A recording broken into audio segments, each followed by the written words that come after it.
Hi, my name is Joseph Alai. Welcome to my channel. And today I want to talk about the functions of the subconscious mind as it relates to manifestation, how the subconscious mind plays a part in creating your reality, how that compares to the conscious mind, and what the difference is between awareness, your consciousness, your mind, your subconscious mind, and the imagination. Importantly, this topic covers a lot of the questions that have been asked on one of my previous premieres. It has come to my attention after moving to the UK. Luckily, my girlfriend has turned me on to a lot of the concepts, ideas, and teachings that are out there today, and I was absolutely shocked at what I saw. I've been MIA for a couple years, really. Yes, a video here and there I've released, but not being aware of what content is out there, the so-called content creators, manifestation practitioners, and the like. I had no idea the nonsense that was being shared, what was being taught, and how wrong it was. And after moving here, and my girlfriend showed me all these videos, these teachers, and so on, it lit a fire within me to know that and to bring this content back to you so that you can know the truth about manifestation. Now, this channel, it has been a personal project. I started manifesting, well, deliberately manifesting back before YouTube was a thing. Right? There was no teachers out there. It was all books and the Bible. I learned how to manifest from the Bible itself. I had a mystical experience, which was ultimately, I realized, is in Matthew 24:27, and it talks about the thunder that strikes within the base of the skull in Golgotha, it's called. And from that, it motivated me. There was no way that I would not find what that was. Now, it took probably 7 years for me to figure out what that was. All right, 7 years later, I figured out who Neville Goddard was, 6 or 7 years, something like that. And that whole time was an obsessive act of desperation to figure out what that mystical experience was and how that tied into manifestation. With the journey that I set out on along the way, it was a solo journey, right? As I said, there was no YouTube teachers out there. There would have been no content to regurgitate. I had a dark past, and if I did not figure out manifesting, I would surely perish. There was no question about that. For many of you who have watched my channel from the beginning, you know this. I have had addiction problems. I've been to jail. I have had many things happen in my life. That manifestation has been a testament to the fact that you can change your reality. Now, luckily for me, when I was studying the Bible obsessively, and I mean, if I, with a scientific mathematician mind, can come to believe in manifesting through systematic testing and an approach which is methodical, then someone who has not that doubtful mind can also come to believe through experience and systematic testing. And so it is my promise to you through this content and anything after, every Tuesday and every Friday, I will be consistent with my content. I will bring to you the same methodically, systematically tested results that I have accumulated through over a decade, not only from myself, through using scientific method, math, quantum physics, etc., through my own systematic approach. So that has been formulated, sieved through, and essentially boiled down over a decade. I will present that to you in a way which is testable for yourself, easy to understand, applicable, so that we can begin to debunk the nonsense out there. Manifestation is a lifestyle, right? This is something that I've been saying for ever since I've been on YouTube. It's not a tool. It's not as my girlfriend says, a magic trick. It is something to be used and applied day in and day out. I've been fortunate enough to have my methods and techniques represented, talked about on the radio, talked about on other people's YouTube channels, and that for me has been worthwhile. But now, having seen the content that is out there, it's important to now go back to the basics to explain how these fundamentals, these ideas, these concepts can be systematically proven and tested so that you yourself can begin to filter out the nonsense, the clickbait, the airy-fairy stuff that's out there, taught by people who have no idea what they are saying, and so that you can know beyond any shadow of any doubt that what you are putting to the test works. And so let's start this by talking about the subconscious mind. On one of my premieres recently, someone asked if the subconscious mind is capable of having a part in creating a reality. Why do you have to give it specific instructions? Wouldn't it know on its own to create the reality that you desire? So, oftentimes people interchangeably use the words consciousness, imagination, subconscious, and mind. These are all different, right? Your awareness of being is not the same thing as the mind. And your awareness of being is not the same thing as your subconscious mind. And your imagination is not the same thing as the subconscious or your awareness or the mind, right? Everyone is you pushed out does not mean everyone is your mind pushed out. That does not mean everyone is your imagination pushed out. It means everyone is yourself pushed out. And the self of man is God. That is not the mind. Your mind is not God. Now, this is important and this is testable. The way to test this is you assume for a moment that your mind is the sole creator. The soul, let's put it this way, it's the factory, it's the developer, it's the seed creator of your reality, right? So in scripture, it says that your awareness or consciousness of being is God. So in other words, that which you are aware of becomes manifest. It is made manifest. Scripture refers to it in many ways, but the idea is that which you hold fixed firmly within your consciousness will get impressed upon the subconscious and then manifest into time-space. So there is that which is your awareness of being, right? So you're saying, I am. You're essentially, when you say the phrase, I am, you're saying the phrase, I am aware of being. Anything following that is what you are aware of, or your mind, or what exists within the mind. So your consciousness, your awareness is aware of your mind. So if I asked you right now, what are you thinking about? Or I'll give you an instruction. Think about a cup of coffee. Now, can you be aware that you are thinking about this cup of coffee?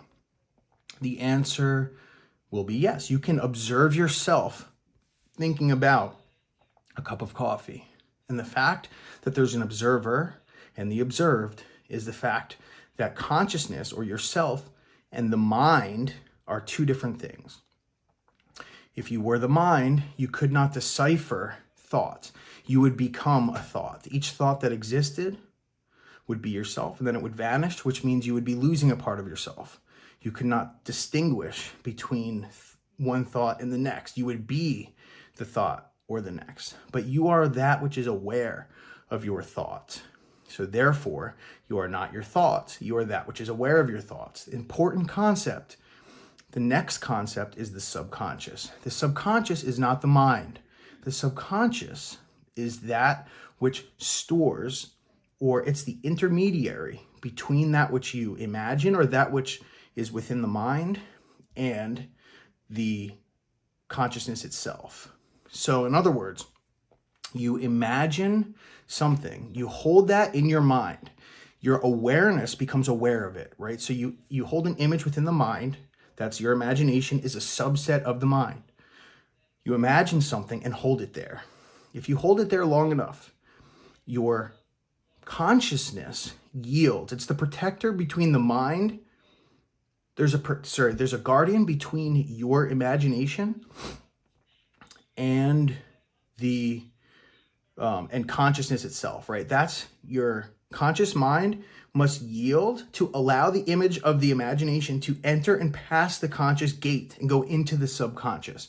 If everything could pass within to the subconscious, your concept of self would be fully malleable. You'd be creating crazy things. You have a consistency of reality. Your reality remains consistent day in and day out with slight variations. That's because your subconscious is guarded. Not everything is allowed within it, but that which you fixate on it or you hold within the mind, your awareness becomes aware of it, takes a snapshot of it that inserts into the subconscious. The subconscious then is passed over to the superconscious or God or a true awareness, right? In high key, without limitation, that which is not centered within the mind, right? So there's one consciousness. This is another facet of reality. There is one consciousness. That consciousness is God, but there are 7 billion minds, or however many now, 8 billion. I don't know how many people there are. Consciousness itself sits and rests within the mind. It illuminates each person's mind. One consciousness, 7 or 8 billion minds. Right? So when we imagine and we press something into the subconscious, it gets passed along to that one consciousness. Now that consciousness exists and rests in and illuminates each person's mind. It also has access to all the thoughts of the mind. It also controls the mind. It can take form of thought. It can take on the form of anything. And so in this case, you imagine something, you become aware of it. You fixate on it, that gets passed into the subconscious. The subconscious then, which rests within in the mind, it then is a two-way street between infinite awareness and your consciousness. It's kind of the highway. So when you imagine something, you impress it upon the subconscious mind, and then from there, it gets passed to infinite awareness. Infinite awareness, being infinitely intelligent, right? That which is illuminating and aware of everything, constructs a master plan. Now remember, this is that which constitutes everything. And that is a topic for another video. But nevertheless, it has infinite intelligence, infinite knowing, infinite presence, omnipresent.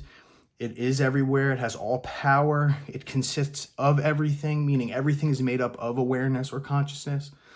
And so therefore, it formulates a master plan based upon what you imagined. This master plan, which has all infinite, you would never as one mind be able to formulate the infinite intelligence or even the complexity to the slightest degree of the master plan that is created through one imaginal act. That is done through something far more intelligent than yourself. But what happens is that infinite intelligence, that consciousness, which is illuminating your mind, is also illuminating everyone else's mind. Therefore, it is able to give instructions to every other mind, of every other person, of every other creature, of everything. It is able to give instructions of that master plan, thereby taking form of a thought, for instance. And those thoughts then take precedent in other people's minds and cause them to take action. Those actions stack up. Now, it could be one person receives a thought. It could be 7 billion people receive a thought, all based on your one imaginal act. Everyone will be moved in perfect unison so that your manifestation will become a reality. There's nothing too big or too important for one individual to manifest, right? Because you are that God, which is the creator of the heavens and the earth, literally is your true self. It is your consciousness. You are not a slave. You are not something that is less than.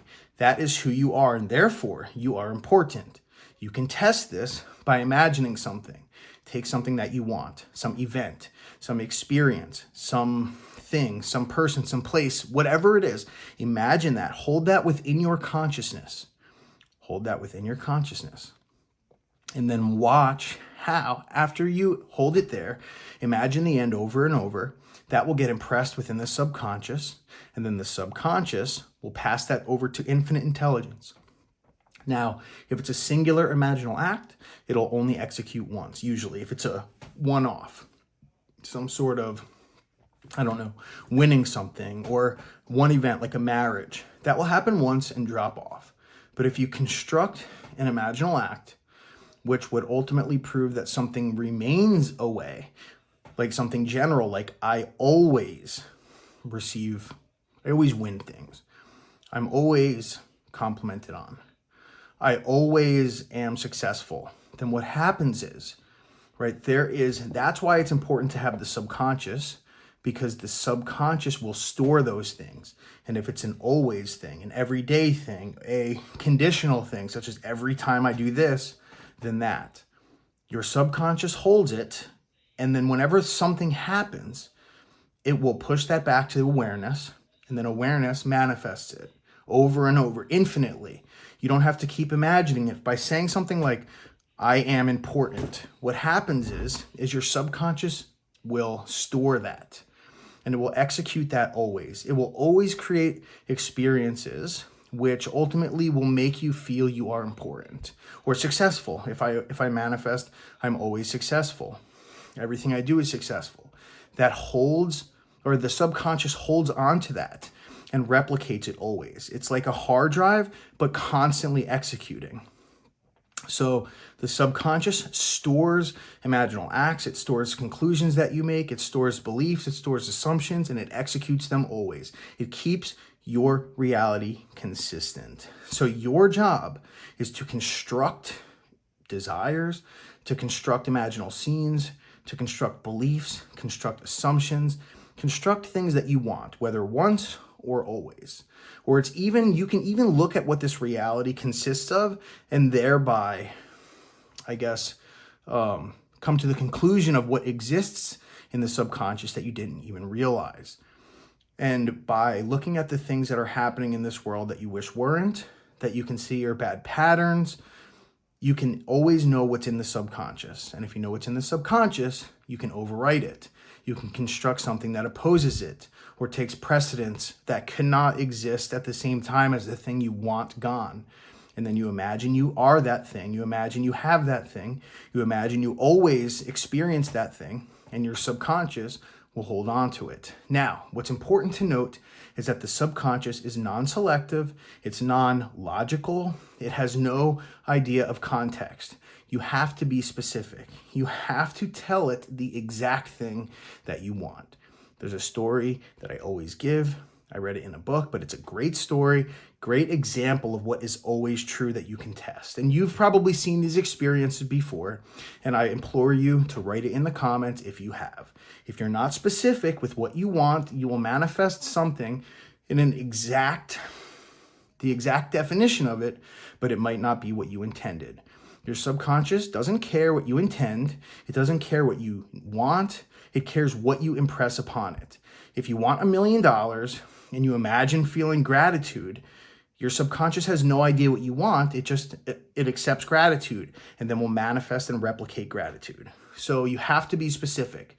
The story is the man who wanted to sleep with 2 women. He wrote down that he slept with 2 women at once. We know what he wanted. He wanted something in the romance part of life. But what ended up happening was he went to a bar. He met a woman. The woman invited him home. She was drunk and passed out. He was a gentleman, so he just went to sleep. Everyone had clothes on, all that. He woke up in the morning. He had noticed that in the middle of the night, the woman's daughter had crawled into bed between the two. This was wholesome. But his intention was not wholesome. His intention initially was to have some fantasy fulfilled. But what ended up happening was he manifested sleeping with 2 women at once. Your subconscious doesn't give a crap what you want. It doesn't care what you intend. It doesn't care what you expect. It replicates what you feed it. Make sure you're specific. Make sure you're not assuming that your subconscious is going to understand. It has its own definitions. It uses the contents that exist within awareness, not within your mind. You feed it some direction, it then feeds upon your it feeds upon infinite consciousness, infinite God, which is anything. It contains the definitions of every word, every meaning, everything. It doesn't necessarily use what you want. It will find some definition that exists within consciousness, infinite God, and create something based upon that. So ultimately, this is how the subconscious, the consciousness, your mind, the imagination generally have different definitions. They should be treated as such. It is important to be specific. It is important to find after the end. It's important to understand what to expect. I hope this was helpful to you. I promise you, we have to now spread this information. There are so many false teachings out there. It was staggering to look at these things, to hear these things. It was shocking to myself to see the information out there. I had no idea. I've never watched a single YouTube video from anyone, not even my own. I use YouTube for entertainment, for watching movies, things like that.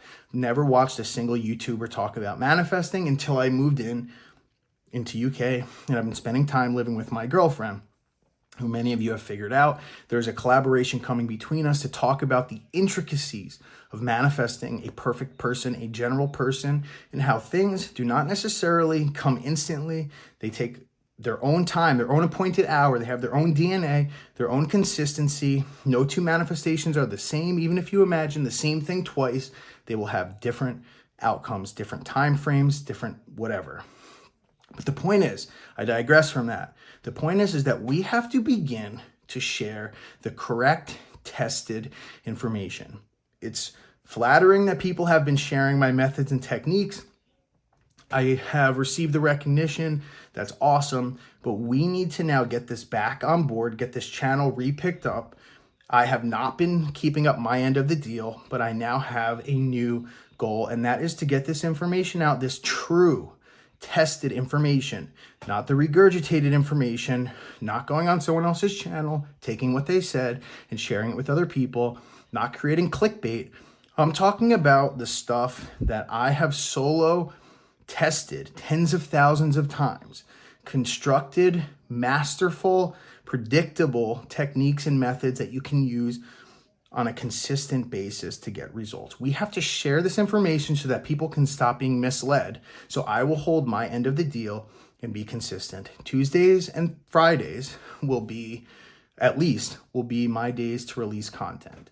So make sure you look at my videos, subscribe, hit the bell icon if you want broken down systematic methods on how to manifest whatever you want.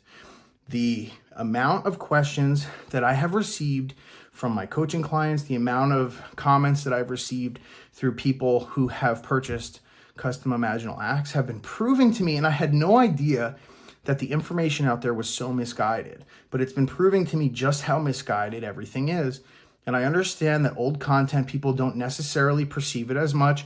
I promise you, all of my information, all of the content, all the techniques, all the videos from years and years ago are just as accurate and more accurate than anything that you will see out there today. There are very select few who I would depend upon in most cases, but otherwise, everything that you need to believe, everything that you need to remember should be tested by you. Never take anyone's word for anything. If someone says, because I said so, if someone says whatever, you have to test it. Always ask someone how they came up with what they said.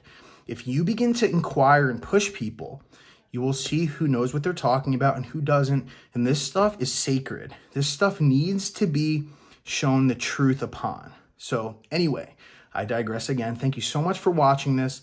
Like this, hit the subscribe button, hit the bell icon.